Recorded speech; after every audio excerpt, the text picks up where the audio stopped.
Estamos nuevamente aquí con ustedes. Un capítulo más de la visión de la mediación con los lobos, porque el que con lobos anda, a mediar aprende. Hoy está con nosotros un amigo de muchos años. Posiblemente yo lo considero una de las plumas más finas en el mundo de la mediación. Y dentro de lo que se ha escrito en el mundo de la mediación, el tema del conflicto, creo yo que nadie ha escrito más desde la visión de la solución de conflictos, no solo desde la mediación, pero del análisis y de las posibles aproximaciones para resolver estos mismos, que Josep Redorta, nuestro buen amigo catalán, que es también uno de los precursores de la mediación no solo en su país de origen, pero que es un hombre que ha trascendido a las fronteras, y que aparte tenemos aquí la premier mundial de la presentación de su libro, que acaba de salir hace unos días en estas plataformas donde ustedes pueden buscarlo y encontrarlo, sobre el estudio del conflicto en cuestión estructurada o en organizaciones. Sí. Estructural, el estudio del conflicto estructural y la solución y las posibles herramientas que propone también en su obra. Tuve oportunidad de echar una ojeada al libro y está muy interesante lo que propone, y él lo comenta un poco, ya lo haremos un poco sobre la entrevista, pero sí tenemos muchas de esta visión en la capacitación, donde el conflicto se roza de alguna manera, se entiende muy rápidamente y listo, y luego nos vamos inmediatamente a la metodología de solución de conflictos. Y él maneja ahí un concepto muy interesante de hay que estudiar como ambas partes, o sea, la parte del conflicto como la solución del conflicto. Entonces tiene mucha lógica, me gusta mucho. Es alguien muy estructurado, muy claro en su forma de redactar y de expresar sus ideas. Y bueno, es un libro que recomiendo ampliamente, pero ya iremos abordando algunas cosas. Pero vayamos, como decimos ahorita, al mole del asunto y escuchemos la entrevista con nuestro amigo. Vamos con nuestro invitado y pongan atención también en su historia, su trayectoria, sí, su evolución, sus años de abogado, cómo llega a la mediación y luego hacia dónde se dirige, y luego cómo se enfoca en el tema del conflicto y del análisis del mismo y también de los posibles abordajes. Hola amigos de la Gaceta de Paz, estamos nuevamente aquí en otra emisión, en esta tercera temporada ya de la visión de la mediación con los lobos. Y hoy tenemos a un gran amigo, un experto de la mediación, una gran trayectoria a nivel internacional, nuestro buen amigo Josep Redorta desde Barcelona. ¿Cómo estás, Josep? Saludos. Saludos, muy bien. Aquí estamos ya empezando la primavera y, en fin, hoy llueve, mañana hace sol, pero ya vamos viendo las flores que nacen.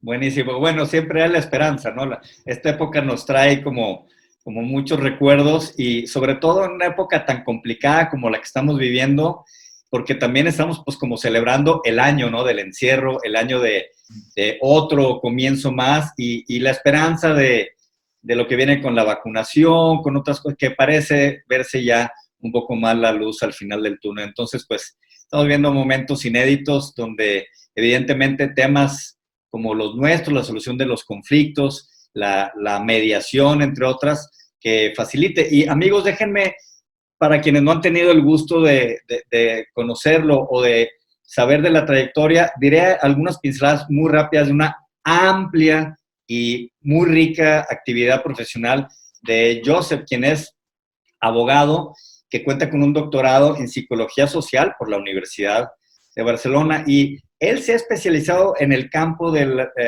el conflict management, que es como la administración del conflicto, porque esto tiene evidentemente muchas aristas. La mediación es una de muchas otras posibilidades, donde él ha generado incluso una propia metodología. O sea, es un destacado consultor y conferencista invitado en múltiples instituciones públicas y privadas, no solo en España, pero también en Latinoamérica. Y tengo que decir que es una de las plumas más finas que he conocido en todos estos años. Tengo también una biblioteca muy amplia, no tan grande como la que tiene Josep ahí a sus espaldas, pero voy a mencionar de la obra que él ha escrito. Tengo varios libros de Josep, y todos tienen de alguna manera un punto en común, que es, hablan del conflicto. Tenemos no más conflictos, aprender a resolver conflictos, entender el conflicto, emoción y conflicto, el poder y sus conflictos, cómo analizar los conflictos, gestión de conflictos y hacia un mundo deseado. Y precisamente, recién salido del horno tenemos cómo abordar los conflictos estructurales, herramientas útiles para problemas complejos. Este libro que tiene ya en sus manos Joseph, y nos lo puede mostrar aquí a la cámara, acaba de salir. La próxima semana va a estar ya en las distintas plataformas como Amazon, entre otras, en donde ustedes podrán adquirir este excelentísimo libro, que aparte fue escrito pues en esta época, en época de pandemia. Ya él nos contará un poquito más sobre el mismo, que ustedes podrán adquirir, entre otros libros de esta amplia carrera y de esta pluma que vaya que ha tirado tinta y bien. Tengo que agregar que en sus libros, no solo en este, Joseph tiene esta rara pero agradable combinación, no solo del estudio, de la doctrina, de la academia, de la disciplina de la investigación, pero acompañado siempre de la mano de la práctica. Y este binomio o este balance hace que sus obras resalten de hoy, que cada vez vemos más libros de mediación o libros sobre solución de conflictos. ¿Y por qué estos libros se diferencian de otros que existen en el mercado? Es porque tienen esta rara dualidad, que a veces encontramos libros muy desde el encierro de la doctrina, o quienes escriben libros de lo que no han hecho, pero han estudiado bastante, y eso también es bueno, pero me gusta esta doble combinación, esta aportación también desde las cosas que en la práctica se aprenden y a la luz siempre de la doctrina y el estudio. Él tiene una amplia actividad también en un sinnúmero de organizaciones locales e internacionales, y también ha sido galardonado en el 2012 con el premio AMI de la Asociación de Mediadores en España por su amplia actividad como escritor. Incluso hay un reconocimiento que ya lleva su nombre para los autores o las personas que se han desempeñado en el campo de la solución de conflictos en mediación policial.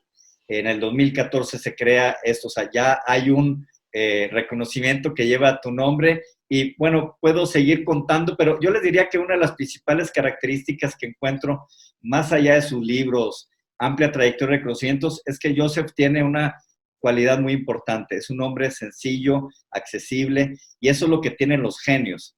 Hay personas que hemos leído grandes libros, pero cuando conocemos a la persona, a veces preferimos el libro. En el caso de Joseph no es así. Encontramos esta conexión y esta liga entre lo que él escribe y la extraordinaria persona con la que tenemos el tiempo y el espacio para compartir pues el día de hoy.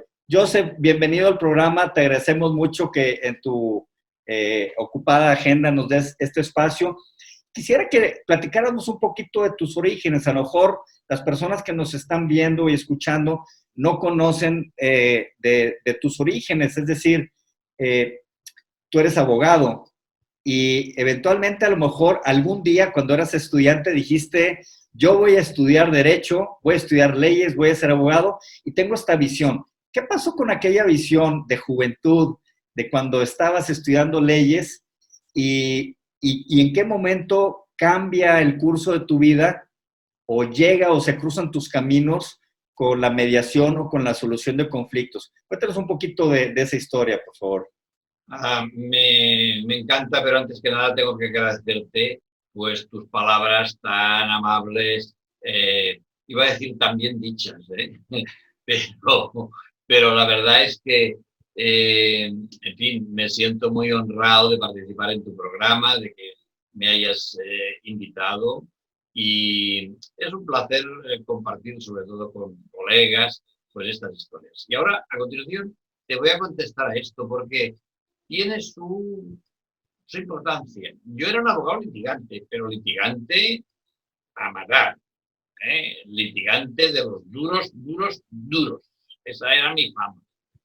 Y sin embargo, ocurrieron más o menos en el mismo tiempo un par de acontecimientos que me hicieron cambiar, de entrada me hicieron dudar de todo.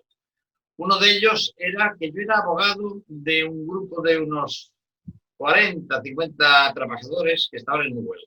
Llevaban una huelga de 2 meses en la puerta de la empresa. Una huelga de 2 meses ya es una huelga.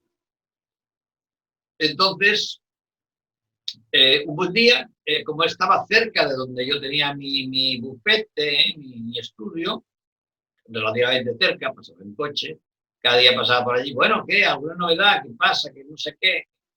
Y un día no había nadie, estaban todos trabajando. Bueno, hablo con la gente de confianza, bueno, ¿qué ha pasado? Dice, mira, chico, ha venido el dueño y nos ha dicho, mira, vamos a dejarnos estar de todo, entrar a trabajar y esto lo arreglamos. Claro, yo me quedé absolutamente sorprendido. Si hubiera sabido que era el punto muerto del conflicto, cosas que sé ahora y que aprendí posteriormente, habría entendido algo, pero en aquel momento a mí me pareció absolutamente inexplicable cómo después de mantener una postura de este tipo, sin un problema, dijéramos, inmediato, económico, y tal, y me quedé alucinado. Entonces empecé a buscar quién me podía explicar esto. Y di un recorrido por sociólogos que nadie me explicó nada, hasta que al cabo de un cierto tiempo, de varias gestiones, porque además las hacía activamente, hablé con un profesor en ESADE, que es una escuela de negocios muy importante, a escala mundial, ¿no? Un tal Coy Barwell, que me dijo, dice, mira, lo que tú estás buscando, o sea, no tenían ni las palabras, está en la dinámica de grupos. Digo, pues, dinámica de grupos. Never seen, o sea, ni idea, ni remota idea. Esto en derecho no se estudia. Dice, bueno, ¿y qué es la dinámica de grupos? Dice, pues esto está en la psicología social. En la psicología social. Sí, la psicología social. Aquí la psicología, allá la sociología, en medio la psicología social, y de ahí cuelga la dinámica de grupos. Bueno, me pareció claro y meses más para allá fui buscando qué es lo que había y encontré había un máster, vamos, primero un posgrado, porque vas muy tímido, en dinámica de grupos en la Universidad de Barcelona, que era el único que se hacía en España, además. O sea, es sorprendente cómo estas cosas de las problemáticas de grupo no se han tenido en cuenta en nuestros currículums. Paralelamente a eso, cuando estaba en todo este proceso, se hizo un congreso de psicología jurídica en Barcelona. Y yo dije, pues me apunto, porque van a venir muchos abogados y tal. Sí, efectivamente, había muchos abogados, pero de Barcelona, que éramos en aquel momento 10, 12.000 o 15.000 abogados, éramos 6 en total. Pero bueno, si esto es psicología del testimonio, si esto es toda una serie de aspectos que no se estudian en la carrera, pero que yo ya llevaba una carrera, dijéramos, de abogado litigante larga, pues todo esto es importante. ¿Cómo es que la gente no está? Tanto me gustó la cosa que bueno, en ese congreso fui a parar a una mesa de procesal, de derecho procesal, donde se hablaba de mediación. Entonces recuerdo perfectamente que el ponente empezó diciendo: el modelo judicial español está obsoleto de cara al siglo XXI. Y esto era en el año, pues, 1990, aproximadamente. 90, 92, 93, por ahí. Claro, me hizo pensar, mediación, ¿y qué es? Entonces empezó a explicar el tema de la mediación, palabra que yo no había oído jamás. Bueno, la verdad es que entré en crisis y explico ya muy aceleradamente. Llegó un momento en que, bueno, terminé el posgrado, hice otro posgrado en dinámica de grupos, he terminado haciendo un doctorado en psicología social, además soy profesor allí porque no me sueltan de mi propio máster, ¿no? Bueno, a partir de ese momento me empecé a plantear cambiar la actividad, pasar de ser litigante a ser mediador. No había prácticamente nada en España. Año 97 organizamos el primer congreso de mediación familiar, primero de mediación familiar, de resolución alternativa de conflictos, unas 200 personas, hicimos un trabajo multidisciplinar y ahí ya yo ya empecé a descubrir que además de abogados existían psicólogos, trabajadores sociales, técnicos de otros, que se podía hablar con ellos de los mismos temas, pero con miradas totalmente diferentes. E incluso en algún momento el lenguaje ni lo entendía. No, aquí hay que hacer un acompañamiento. Ah, un acompañamiento, Dios mío, ¿pero esto qué es? ¿Esto qué es? Y etcétera. Bueno, me invitaron a cosas rarísimas. Por ejemplo, existía una clase donde el tema, que lo daba un psicólogo organizacional, era cómo hacer progresar las ideas dentro de una organización. Yo estaba absolutamente alucinado, no tenía nada que ver con el derecho, ¿no? Bueno, así empezaron las cosas y me fui complicando la vida. Hay una cosa, una frase de un empresario catalán, fallecido recientemente, que he leído estos días, que me parece que refleja bien lo que yo pienso. Dice, hay que aprender a hacer, enseñar a hacer y dejar hacer. Entonces, esa filosofía que yo no ahora la expreso concisamente, creo que es una buena filosofía. Y entonces yo inicié ya una ruta, bueno, llegué a cerrar mi estudio con toda una fase de transición, que la familia tiene que estar de acuerdo y tal, y me lancé de pleno a este campo donde he trabajado pues en la investigación, en la capacitación, en la práctica, en la intervención y en la divulgación. O sea. Qué interesante escuchándote porque detecto que eres una persona muy curiosa, es decir, encuentras algo y te llama la atención, pero no paras en la curiosidad, sino te pones a investigar, te pones en esta búsqueda. Y en esa búsqueda encontraste el tema este del hacer. Me encanta esta frase que compartes porque precisamente es a través de ponerse a trabajar, o sea, de salir a desarrollar y arar en un campo que está, pues, olvidado o virgen, una parcela nueva, profesional, y tomar la osadía de soltar lo conocido por lo desconocido, ¿no? O lo muy practicado, porque una práctica como la de la abogacía, pues es algo que tiene cientos y cientos de años en el mundo, por una práctica pues, totalmente nueva, en pañales. Estamos hablando de principios de los 90, donde la mediación era todavía una cosa bastante, digo, sigue siendo algo que le falta mucho, porque ahorita la mediación, pues si hablamos de los 90, pues apenas acaba de salir de la pubertad y está pues saliendo de la adolescencia, ¿no? Está empezando a adquirir un poco de mayoría de edad después de mucho trabajo. ¿Y qué pasa cuando tú hiciste este cambio de cerrar tu despacho como abogado de muchos años, de una práctica ya muy habitual, y encuentras y te lanzas porque fue una aventura, te lanzaste Sí. una aventura, algo totalmente desconocido, tenías una idea, tenías un deseo, pero no tenías a lo mejor la certidumbre de saber exactamente qué iba a ocurrir. Pues, ¿Qué fue lo que de dónde sacaste el valor para hacer eso? fíjate, por un lado estaba ya muy quemado con la judicialización. Es decir, por un lado yo decía, si sigo así me dará un infarto. Estaba sin esperanza de ver cambios como ahora mismo, pues yo creo que la justicia, por lo menos en España, pero me temo que en muchos países está en quiebra, el sistema judicial. Y esto yo ya lo vivía, los casos los vivía muy intensamente. Había agotado un poco el ciclo. Luego eso te pilla también en una edad, y yo digo, una crisis de los 40 atrasada. Y entonces me di una vuelta por Europa. La verdad es que mi estudio, pues nos ganábamos bien la vida. Me di una vuelta por Europa a ver si eso existía, eso llamado mediación. Y había gente que se ganaba la vida, etcétera, ¿no? Y estuve en Holanda, estuve en Inglaterra, tuve unas cuantas entrevistas, pero en aquel momento lo de Internet vino después, ahora ya es más fácil todo. Y ya cuando dije, bueno,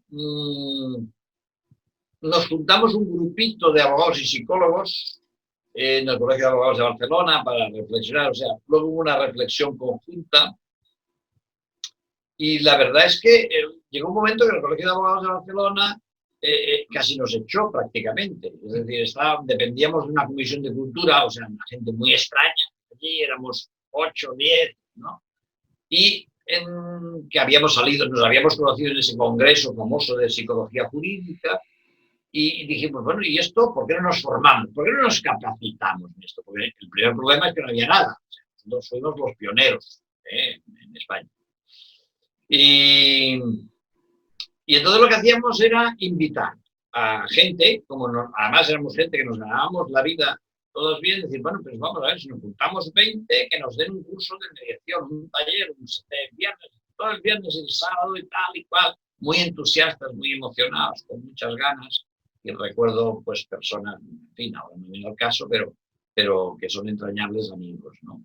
Entonces ahí empezó un proceso de capacitación, de discusión, era muy multidisciplinar. A mí la multidisciplinaridad me ha ayudado mucho, me ha ampliado mucho el horizonte, ¿eh? De manera que, a ver, que ya me quedó muy claro que el conflicto es mucho más que la visión jurídica del conflicto, que esa la tenía. A ver, el derecho te ordena un poco, digo yo, ¿eh? O sea, el derecho te sirve mucho, pero hay toda una serie de aspectos que no se contemplan. Por ejemplo, todo el tema de la responsabilidad civil en psicología, desde la teoría de la atribución, está explicado de otra manera, pero entonces entiendes un poquito más el porqué. Y bueno, me fui lanzando ahí, ¿no? Luego los inicios pues fueron muy duros, esto hay que decirlo.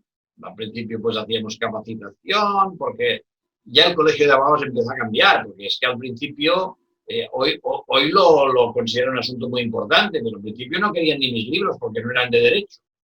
O sea, ahora me los piden, ¿no? Ha habido un cambio cualitativo importante. La sección de mediación del Colegio de Abogados de Barcelona es importante. El mismo decanato lo está potenciando, etc. Pero, claro, ya a todo eso fuimos organizando pues congresos, jornadas, la gente iba viniendo, sigue habiendo grandes debates. Este mismo mes tengo un congreso, tengo una conferencia en un congreso de abogados de aquí de España, pues para que les mentalice de unas cuantas cosas, porque entendiendo los mismos compañeros no lo entienden, ¿no? Bueno, todo fue difícil hasta que me apareció un asunto importante, profesionalmente hablando, que me pagaron muy bien. Y entonces dije, a ver, pues parece que esto de la mediación sí que puede funcionar, sí que va en serio, ¿no?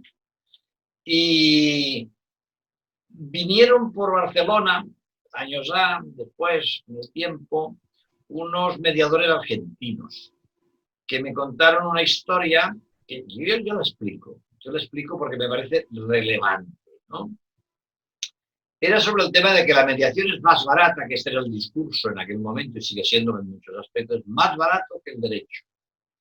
Y este me contaba, dice, fíjese lo que a mí me ha pasado. He llevado un pleito con 2 petroleras. Solo decirle que el peritaje, y me lo decía así literalmente, era aproximadamente $1 millón. Bueno, con 2 años lo gané mis buenos honorarios y bien, a satisfacción de una parte, mi cliente. Dice, a los 2 o 3 años tuve otro pleito entre 2 petroleras, el peritaje aproximadamente el mismo. Dice, lo resolví con mediación, a satisfacción de las 2 partes y en 6 meses. En el otro había tardado 2 años. De ahora díganme ustedes por qué yo como mediador tengo que cobrar menos que como abogado. Yo he hecho un trabajo de mucha más calidad, aprovechando mis recursos como abogado y mis recursos como mediador.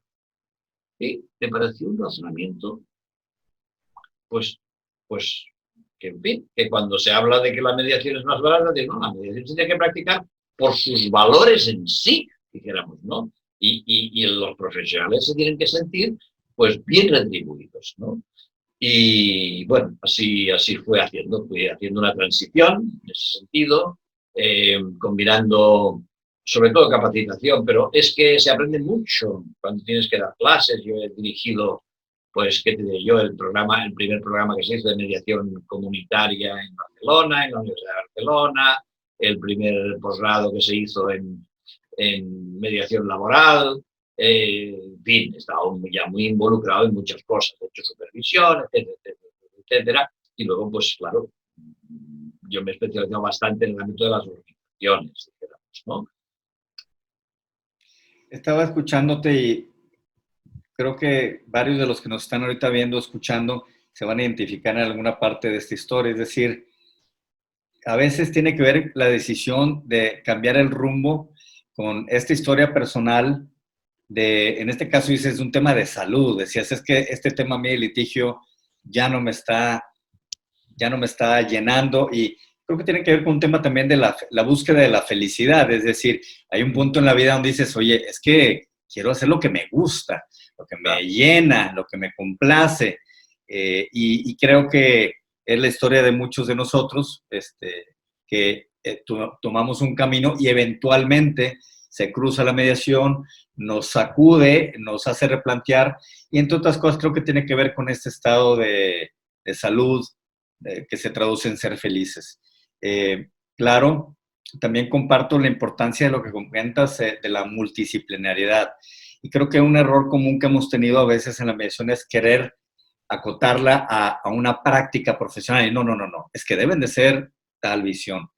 Y creo que el perfil del mediador, más que el perfil de una profesión o como indexarlo a una actividad profesional, es un perfil del ser, de la persona que tiene las cualidades para, más allá de que haya estudiado previamente en su vida.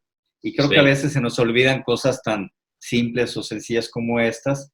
Y claro, los que somos de origen abogados, pues todo este cambio que se ha venido dando de aquellos años al día de hoy, a cada vez una mayor aceptación y participación del gremio de los abogados, porque sigue siendo un lugar donde las personas van a llegar primero que con cualquier mediador. Y importante este trabajo que personas como tú y otros han hecho para ir allanando ese camino, y que los abogados vean cada vez con mejores ojos esta posibilidad de poder brindar o llevar a sus clientes a servicios de mediación.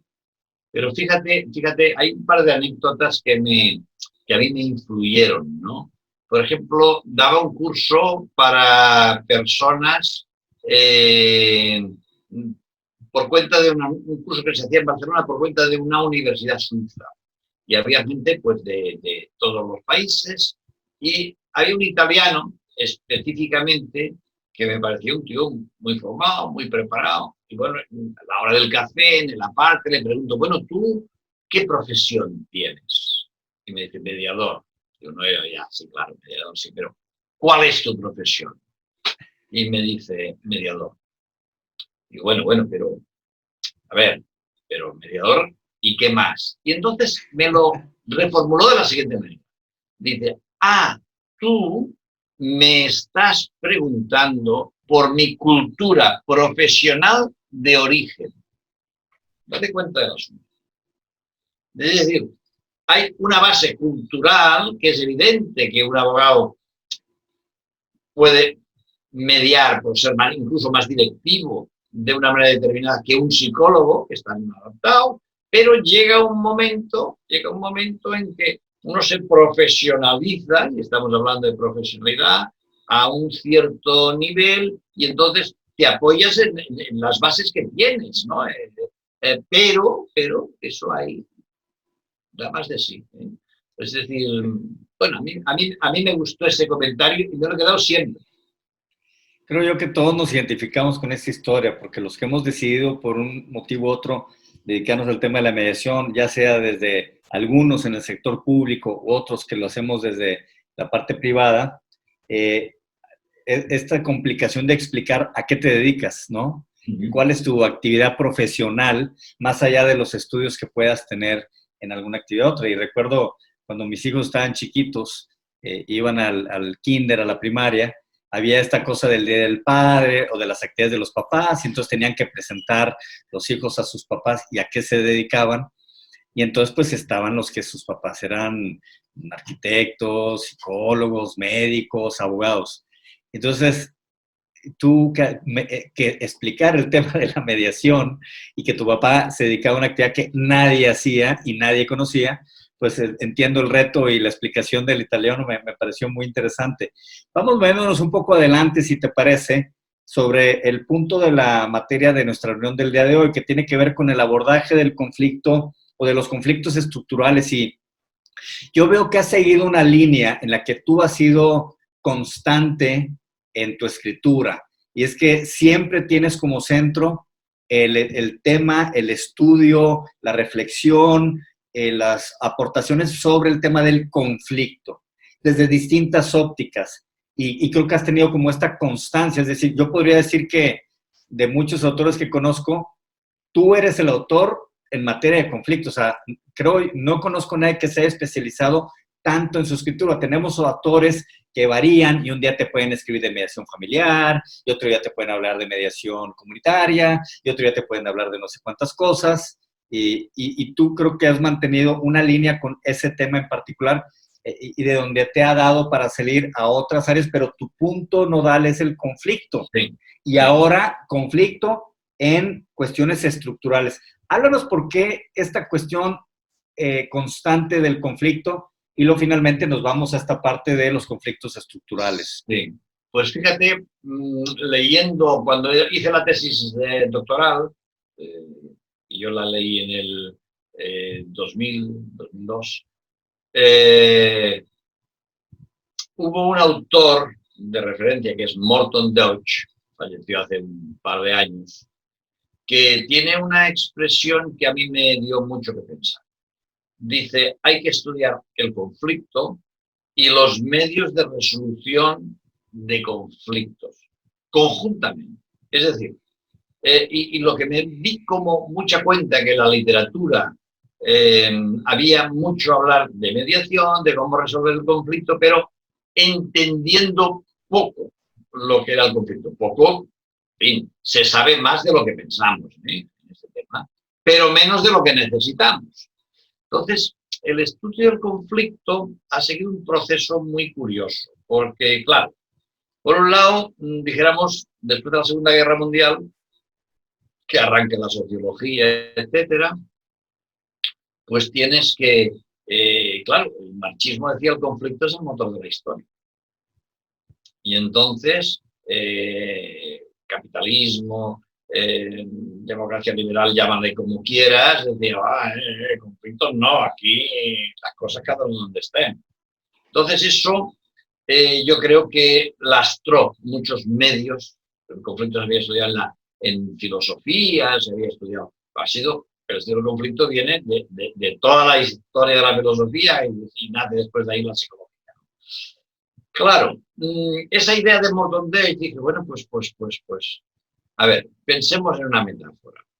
El médico, antes de recetarte una cosa y por un tratamiento, tiene que entender lo que te pasa, ¿no? Y entonces yo me fijé un esquema que decía diagnóstico, pronóstico, intervención. Es decir, no es lo mismo tener un cáncer delante que tener un resfriado. El tratamiento es distinto. Por lo tanto, hemos de insistir mucho en qué es el conflicto, cómo son los conflictos, cómo se manifiestan, de qué manera. Y cuanto más los conozcamos, más fácil encontraremos soluciones, ¿no? Yo hoy me defino como conflict management. Es decir, voy más allá de la mediación. La mediación es una técnica muy buena, pero también veo que muchas veces no se aplica en los contextos adecuados o para los casos adecuados, etc. A veces queremos resolverlo todo con mediación y no. En uno de mis trabajos, pues ya presento ahí hasta 50 técnicas distintas que se pueden aplicar y que cada una con sus diferencias, sin quitarle ninguna importancia a la mediación, que tiene mucha y que además la llevamos en los genes, porque Frans de Waal, que es un autor que viene de la etología, ha demostrado que incluso los bonobos, que son unos primates, median. Y por lo tanto, llevamos la mediación impresa en los genes. Por lo tanto, mi interés por el conflicto nace de que le doy mucha importancia y de ahí pasar a la conflictología. Hasta aquí, estudios de paz y conflicto. Peace and Conflict Studies. Bueno, muy bien. Estudios sobre mediación, muy bien. Pero en el año 84 aparece Bozoul, que es un sociólogo francés que estudió la guerra, es uno de los grandes autores que estudia la guerra, Bozoul, que utiliza por primera vez la palabra conflictología, que es el conjunto de ciencias. El conflicto abarca todas las ciencias y el eje central es el conflicto. ¿Qué nos pasa entre humanos? Está hablando del conflicto interpersonal, intergrupal, etc. No el conflicto que me pasa con mí mismo, que eso correspondería más al ámbito de la psicología específica. Bueno, luego ya Galtung en el 2008 acepta la palabra. Algunos escritores, algunos catalanes, particularmente Viñamata, la utiliza. Y bueno, ahora hay pues grados de conflictología, etcétera, ¿no? Ya esto ya se va asumiendo. No tanto en la literatura norteamericana, que siguen anclando en Studies en Peace and Conflict. Yo lo que estoy viendo es, a lo mejor también por nuestra naturaleza, los abogados estudian la teoría del caso, ¿no? O sea, es como esto que dices de este como diagnóstico o esta metodología en la disciplina del derecho, que es importante para poder armar y llevar un litigio. Y claro, no es lo mismo. Y luego también hay quienes hablan de, nos la hemos pasado estudiando los conflictos, nos hemos vuelto expertos en los conflictos, dice, pero a veces no somos expertos en las soluciones. Entonces, la segunda parte que menciona, es decir, lo que te digo, lo que tú escuchaste de este autor, creo que francés mencionaste, donde, sí, no, que dice, sí hay que estudiar el conflicto y la solución de los conflictos. Es decir, no es solo estudiar mediación y metodologías de solución de conflictos, etcétera, pero tienes que hacer, como dijiste, el diagnóstico, el pronóstico, etcétera. Uno sin el otro queda como una carreta solo con una rueda, ¿no? Entonces no avanza la carreta porque se van a dar vueltas.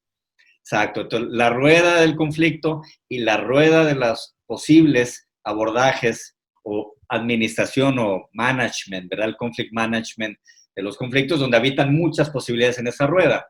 Pero sí, una rueda sin la otra, la carreta no avanza y nomás está dando vueltas porque a veces solo tenemos una llanta o la otra llanta.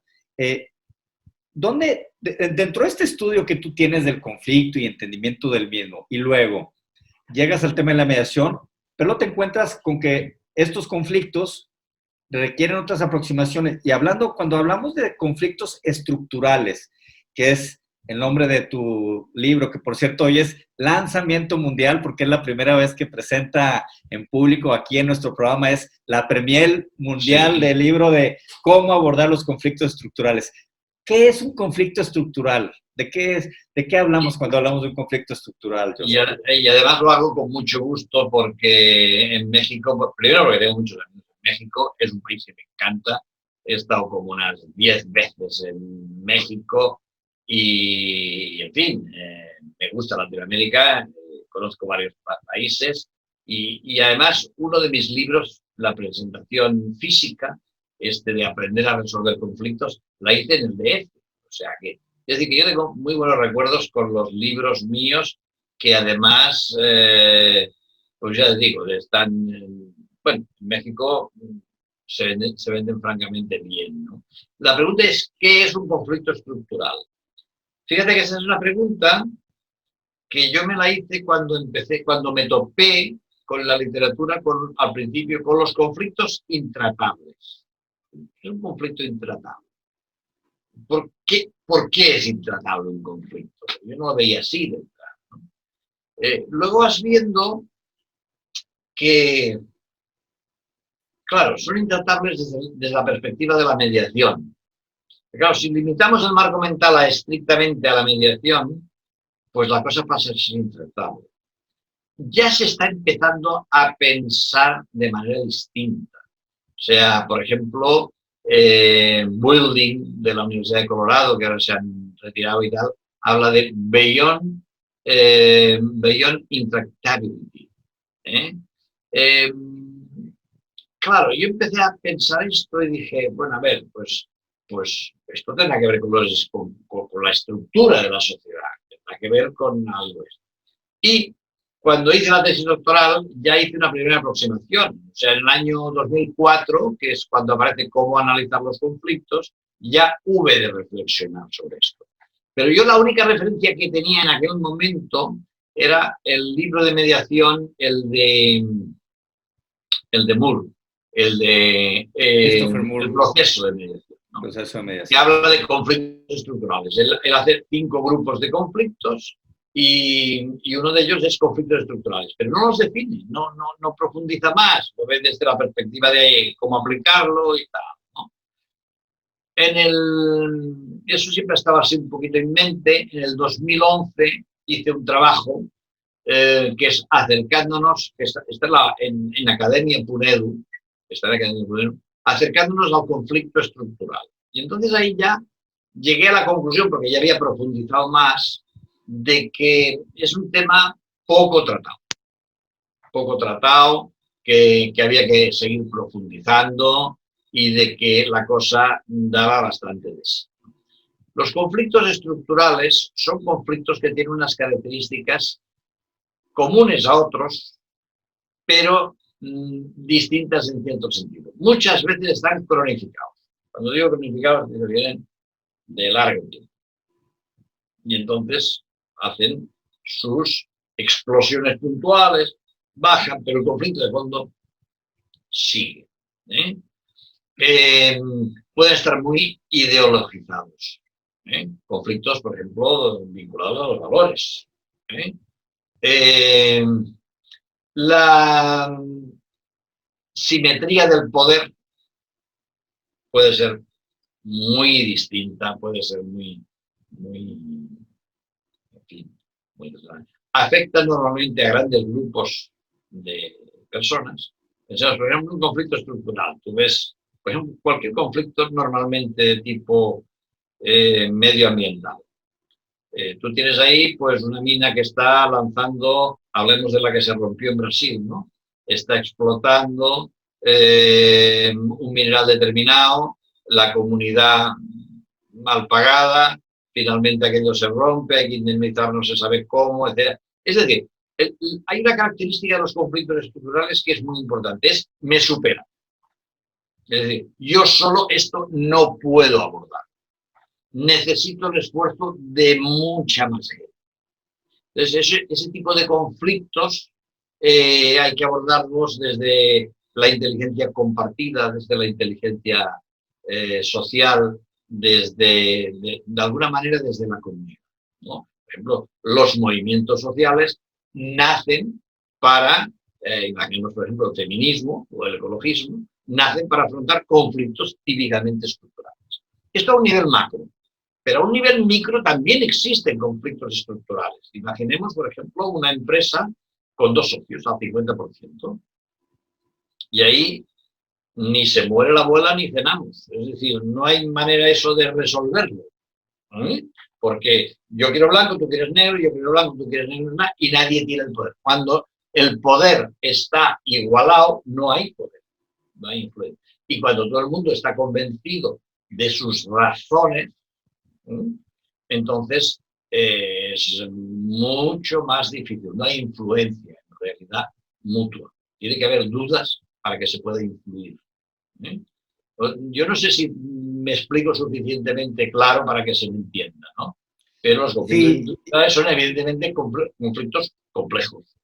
Claro, y coincido contigo porque pues la mediación, claro que tiene su área de aplicación, pero también sus límites, y encontramos que es complicado a veces la metodología o lo que aprendimos como mediadores cuando tenemos estos asuntos, vamos a llamarles como multifactoriales, multipartes, que tienen estos ciclos, como dices tú, de ups and downs, de estallidos, de momentos, y que son o cíclicos o que tienen ya una larga historia.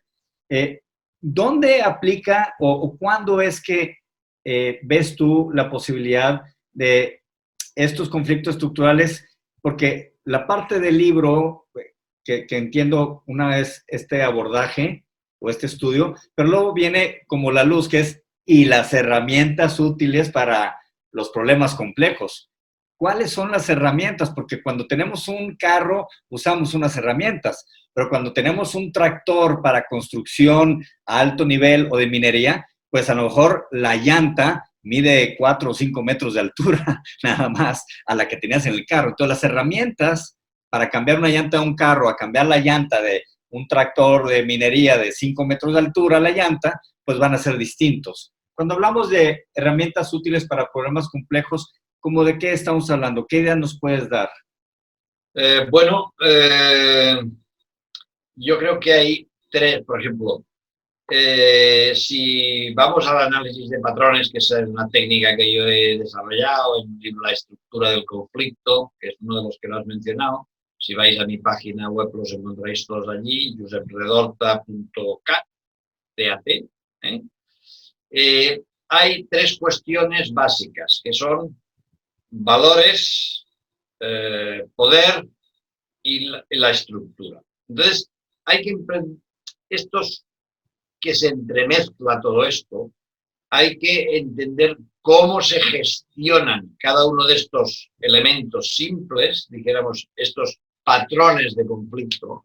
Claro, hay que empezar a explicar qué es un patrón de conflicto, pero vamos, lo explico en un minuto, ¿no? Hay muchas cosas que se repiten, muchas. En el fondo, en la vida hay mucha repetición y mucha diferencia, y no nos diferenciamos tanto en cosas. Cuando yo tengo, por ejemplo, un patrón, yo cada día antes de comer me lavo las manos, ahora más con la pandemia, ¿no? Si cada día yo me lavo las manos antes de comer, tú puedes prever que mañana yo me lavaré las manos antes de comer. A lo mejor ese día han cortado el agua, pero lo normal es que no hagan. Por lo tanto, hay una cierta repetición. En cuanto yo tengo un modelo de cómo intervenir para ese tipo de cosas, hay un patrón, la cosa cambia. Por lo tanto, primer elemento, hay que dominar qué pasa con los conflictos de poder, qué pasa con los conflictos de valores, qué pasa con la estructura en la cual estamos metidos. Hay una otra herramienta que cito ahí también importante en el libro, que es en la contribución que a mí me parece fundamental de William Ury, en ese volumen importantísimo que tiene de alcanzar la paz, ¿no? Que es el tercer lado. El tercer lado es una forma, lo tengo por aquí, permíteme que lo abra un poquito, lo tengo por aquí. El tercer lado da mucho de sí, porque da 10 roles que son importantes para cada situación puntual, ¿no? Y es una lástima que esté poco aplicado, ¿no? Hablo también de la desobediencia civil. Es que hay situaciones que simplemente ya no dan más de sí. La desobediencia civil, en el libro, en el hecho está especificado con criterios, etcétera, ¿no? Como la no cooperación, son situaciones extremas, el derecho a la protesta, todo este tipo de cosas son importantes, ¿no? Pero luego también hay otras herramientas. Por ejemplo, yo recuerdo que Galtung me explicaba cómo lamentablemente se usa poco la creatividad, ¿no? Y por eso hay unas herramientas específicamente vinculadas a la creatividad. Él comentaba una anécdota de decirme, a mí me vienen 2 países latinoamericanos, precisamente, y me plantean que tienen un problema porque la frontera pasa por arriba de la montaña. Dice, y cuando lo analizamos y lo estudiamos bien, pensamos, pues si esto, lo que hay que hacer es un parque nacional compartido, la frontera abajo, el problema era que la frontera la querían poner en la línea geográfica. Dice, se reparten el dinero y no tal. Y llegaron a un acuerdo, una solución que cuando tú entras en ciertos esquemas mentales, a veces es que ni se te ocurre, dijéramos, ¿no? Y luego, en el ámbito de las organizaciones, hay un conjunto de técnicas de solución de problemas. Polya, que es una herramienta, es un matemático, falleció, matemático húngaro, que hizo un libro sobre cómo resolver problemas matemáticos. Pero, en cambio, eso se aplica, ya lo dijo él mismo, no únicamente a las matemáticas, se aplica a todo. Es decir, y se hace una serie de preguntas. Por ejemplo, ¿hay un problema que se parezca a este? ¿Cómo lo ha resuelto? En fin, hay un esquema dentro. La herramienta de Polya yo creo que es una herramienta pues importante, ¿no? No es que el libro de todas las soluciones, pero por ejemplo, las ideas de Minsky. Minsky es un autor de inteligencia artificial, pero no solamente sus ideas se aplican a la inteligencia artificial, que es un autor de referencia, sino se aplican a muchos campos. Por ejemplo, él dice, detecto un tipo de problema, aplico un modo de pensar. Hay en el libro, ahí veréis 2 o 3 esquemas respecto a, ¿puedo concretar esto? Entonces, si puedo concretar esto, la acción es esta otra, ¿no? De todas formas, en fin, no hay que engañarse de que el problema complejo tiene su complejidad y que las herramientas pueden ser útiles, pero a veces, incluso a veces simples, Pero, por ejemplo, todo el tema vinculado, encontráis con el manejo del poder, de las relaciones de poder. Pues esto es importante tenerlo claro. Hay diversas estrategias. Hay un libro vinculado a las organizaciones que me gustó mucho en su día, que son 118 tácticas que usan los directivos para influir y tal. Y hay algunas que son, a lo mejor puedes decir, éticamente esto no me sirve, pues no lo utilices, ¿no? Pero hay cosas que funcionan. Yo recuerdo que había llevé un conflicto político en un país centroamericano y bueno, simplemente explicando, o sea, usando la pedagogía, simplemente explicando que aquello que les pasaba, eran políticos todos, estaba el comité central dividido en la mitad 7 y 7, que aquello que les pasaba era normal. No es que el otro quisiera fastidiarles, es que todos actuamos de la misma manera en igualdad en esas circunstancias. Entonces es que no lo hacen a mala leche. No, vosotros diréis lo mismo, exactamente, porque esto está explicado aquí. Claro, entonces quedaron alucinados, bajó la tensión, se empezó a hablar, etc. Hay todo un conjunto de estrategias importantes en el manejo del poder. Y yo lamento mucho que en los cursos de mediación muchas veces, la mayoría de veces, hay 2 temas que siempre reivindico que se tienen que tratar. Uno es la dinámica de grupos, otro es los conflictos de poder, el poder.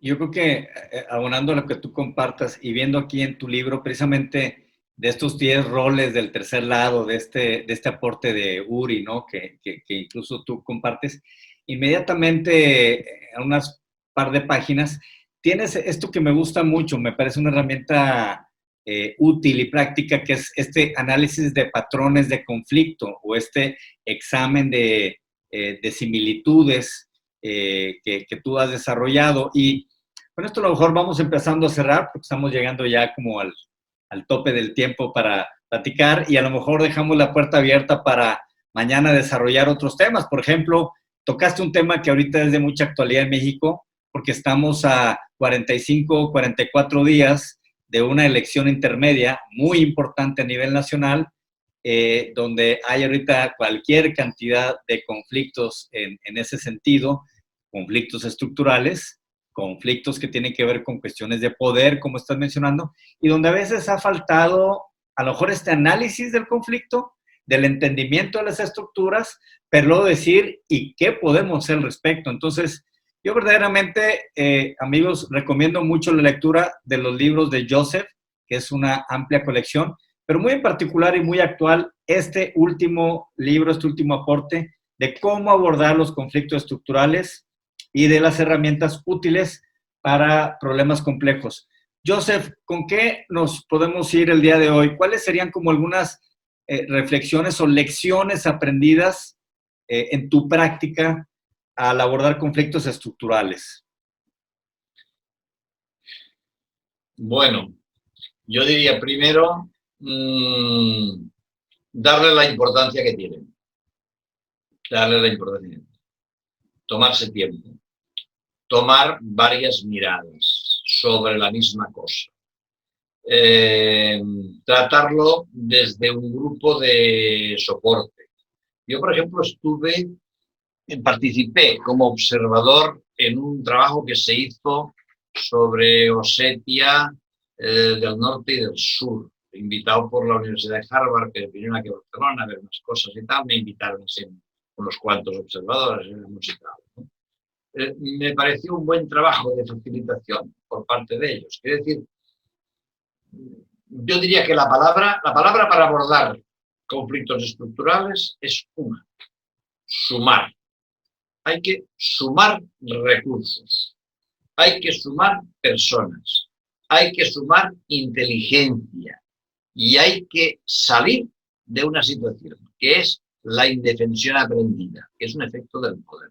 Y normalmente ahí tenemos situaciones de desequilibrio de poder. Nos hemos de empoderar, convencer de que eso se puede, lo que era intratable puede ser tratable si se trata adecuadamente.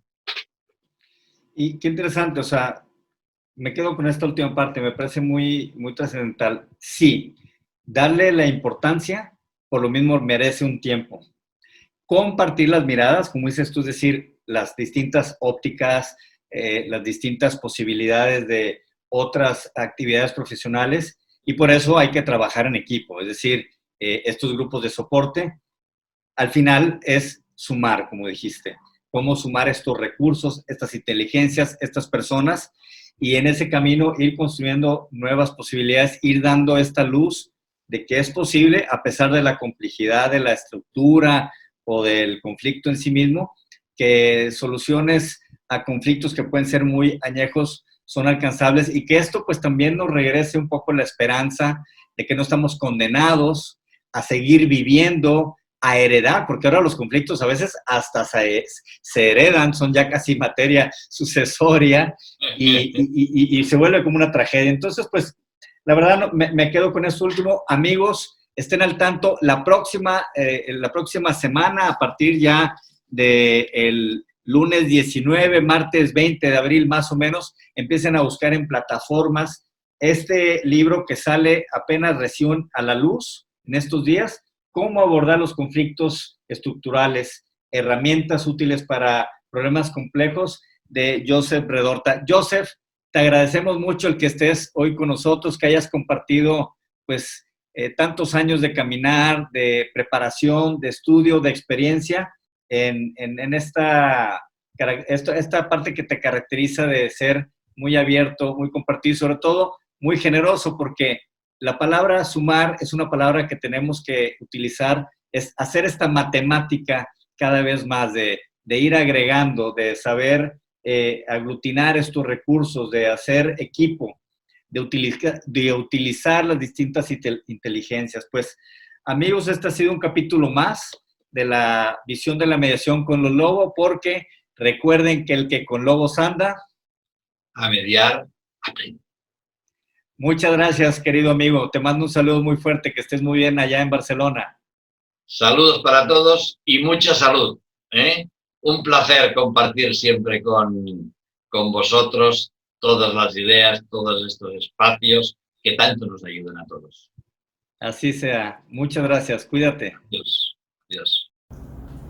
Ya estamos de regreso de este espacio que pudimos compartir con Joseph, que bueno, nos habló de su libro también. Pero interesante es su evolución, o sea, él empieza como un abogado postulante, ¿no?, de litigio, y muchos años estuvo en eso, y también llega a este momento, de una etapa temprana del desarrollo de la mediación en España, en Barcelona en particular, incluso contemporáneo también del magistrado Pascual, y y cómo batallaron y cómo encontraron y fueron acomodando.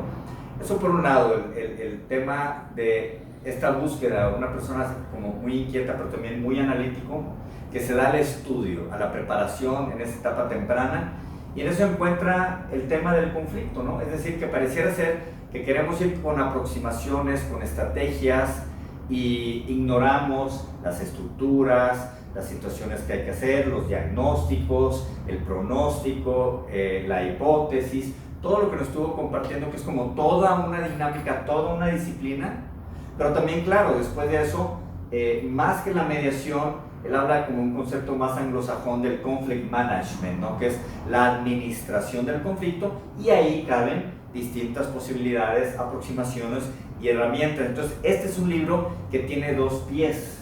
El pie previo de lo que tienes que hacer cuando llegas, porque como llegas a una organización, a hacer propuestas, donde es como si el médico no te checa el ojo, la oreja, la lengua, etcétera, y ya te quiere estar empezando a recetar. Entonces, esta primera parte importante, y ya después de eso, y a través de eso, cuáles son las posibles aproximaciones. Él se va mucho enfocado a eso, o sea, el binomio del estudio del conflicto, de la solución de los conflictos. Por el otro lado, bueno, esta observación es diagnóstica de alguna manera de la hipótesis, la generación de la hipótesis, de qué es lo que está sucediendo, o sea, poder observar y luego poder saber qué herramienta vas a usar de manera eficaz o que sea más eficiente para el tipo de estructura que ofrece ese conflicto. Y esa parte se me hizo muy interesante porque yo siento mucho en la práctica que hay esta falta de esta visión. Si no es, tú vas a la mediación y si no importa qué siente, y tarrarás, y el que sigue, y tarrarás. Y no estamos poniendo la atención a esas estructuras.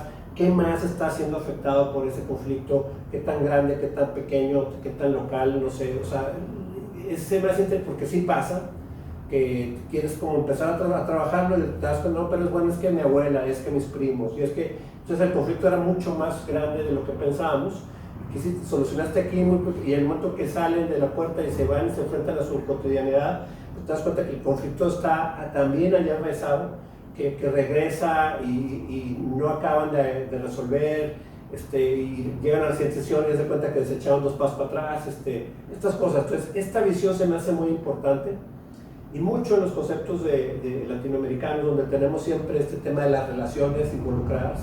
Entonces, a veces el conflicto tiene como esos actores secundarios y terciarios que pueden tener mucha influencia en la construcción de una solución, por ejemplo.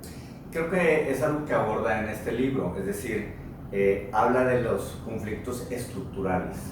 Es algo que él tiene ya muy estudiado y muy practicado, porque también en sus años de abogacía, él le tocó trabajar también pues, con empresas, con asuntos laborales, o sea, sí, de alguna manera tenía el contacto y la experiencia de estos distintos conflictos, y fue algo que se pues, aventó a estudiar, a analizar. Tiene un doctorado precisamente en temas sociales. Y luego el libro me gusta porque hace como una exploración, y bueno, él habla con los grandes, ¿verdad? O sea, en su libro hace referencia desde el modelo Harvard, desde lo que propone Urey, ha hablado pues con Galton, o sea, con algunos de los grandes y de los modelos que han estado desde hace mucho tiempo reconocidos en el mundo, y luego le hace esto. Me gusta que el libro también hace propuestas muy prácticas como para cómo tú hacer el análisis o el diagnóstico. Tiene propuestas ahí que me parece que para cualquier persona que aspira a resolver conflictos en organizaciones donde hay toda esta cuestión estructural, debe de conocer y debe practicar, y este es un libro de apoyo y de auxilio muy importante que viene en un momento muy justo de lo que ahora está ingresando la solución de conflictos en las estructuras y en las organizaciones. Y este concepto que lo remarque, quisiera como enfatizarlo, porque nos topamos con gente que se va especializando nada más en el tema de la mediación sin tomar otras metodologías de solución de conflictos, desde las ODRs, desde la conciliación, desde la justicia restaurativa, con otros modelos muy interesantes también, y poder ampliar como esa gama a través de estas experiencias, y poder en la participación que tienes como mediador, en el rol que tienes como mediador, favorecer la comunicación con estas visiones que te van como complementando. Para mí ha sido muy interesante ese viaje, los círculos con Kate Pranis, con Howard Zinn, el tema de la justicia restaurativa. O sea, estar escuchando y viendo a estas personas cómo su visión desde un modelo específico, los alcances, cómo algunos de estos también entraron a través de la mediación y después fueron evolucionando a otros modelos en la observación de cómo resuelven otras culturas, otras sociedades, inclusive más antiguo que el mismo derecho. Y o sea, este tipo de cosas me hace muy interesante. Alguien que estudia después del derecho y la sociología se me hace también muy interesante, y el tema de la antropología, o sea, cómo venimos evolucionando, en dónde estamos, para mí sería la pregunta hoy, qué nos toca a nosotros mover y hacia dónde queremos ir. Hoy vemos que ahorita que estamos en tiempos electoreros, pues todas estas propuestas, ¿verdad? Ya se habla de paz, se habla un montón de cosas, pero ¿dónde están las estructuras? ¿Desde dónde la quieren hacer? Y si otra vez la quieren hacer de estas viejas estructuras que han demostrado además que no han sido eficaces, pues ¿cómo le van a hacer para en un momento dado desde ahí resolver? Pues hay que ir formando estas nuevas plataformas, estas nuevas visiones de cómo ir resolviendo de la mano de la comunidad, de las redes privadas y claro, desde las autoridades e instituciones, pero de una manera coordinada. Y aplica a muchas estructuras. Precisamente mencionaste pues, que estamos aquí en México viviendo la efervescencia de estas elecciones intermedias y las que se viven en los estados. Y precisamente Joseph es una persona que tiene ya experiencia trabajando en materia política, en tema pues de elecciones, de partidos políticos. Y creo que es algo en lo que se tiene que trabajar. Creo que en México no hemos, creo yo, todavía penetrado mucho estos temas de solución de conflictos, y ciertamente es un tema estructural que merece un estudio en particular. Y para que les interese el tema, creo que Joseph es de las pocas personas que conozco que han trabajado en esa arena, y ahí hay que hacer bastante. Lo que queremos ver es cómo en ciertas estructuras, y en este caso en materia electoral o de partidos políticos, las cosas se empiecen a resolver de otra manera. No podemos seguir esperando a que ahora toda la voluntad de las personas esté en manos de un tribunal y que las elecciones se resuelvan por la incapacidad de las partes de resolver y de respetar la voluntad del pueblo.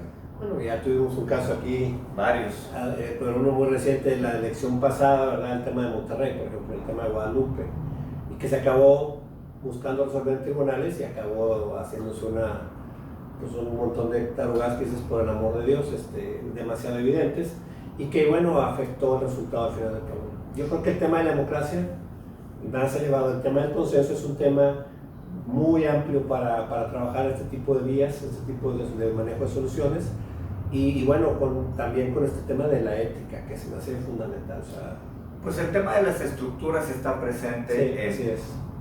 Una diversidad muy amplia de posibilidades, y este libro que ahora aporta Joseph, de la amplia carrera y de la pluma que ha, pues ahora sí que soltado tanta tinta en tan bueno, le recomendamos mucho la colección de la obra de él, sobre todo muy enfocado en tema de conflicto. Y me gusta también que es una persona que lo conozco ya muchos años.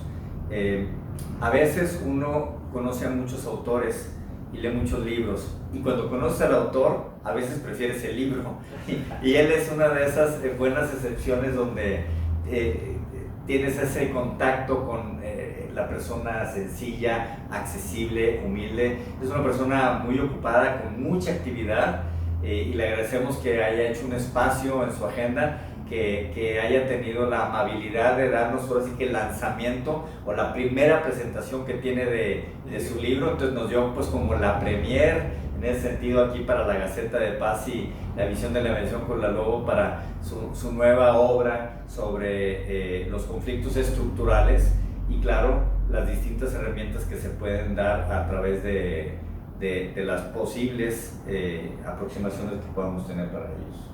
Pues sí, es muy recomendable la lectura de su libro para todos los que están haciendo mediación, no importa si es comunitaria, social, de qué tipo de mediación están haciendo, entrenle al libro, les va a ayudar mucho a generar estas visiones desde el inicio, esta parte donde te buscan las partes, ir buscando comprender la estructura que tienen y cómo vamos a poder ayudar a las partes a que resuelvan de una manera mucho más satisfactoria, más completa, diría yo, el conflicto que están enfrentando.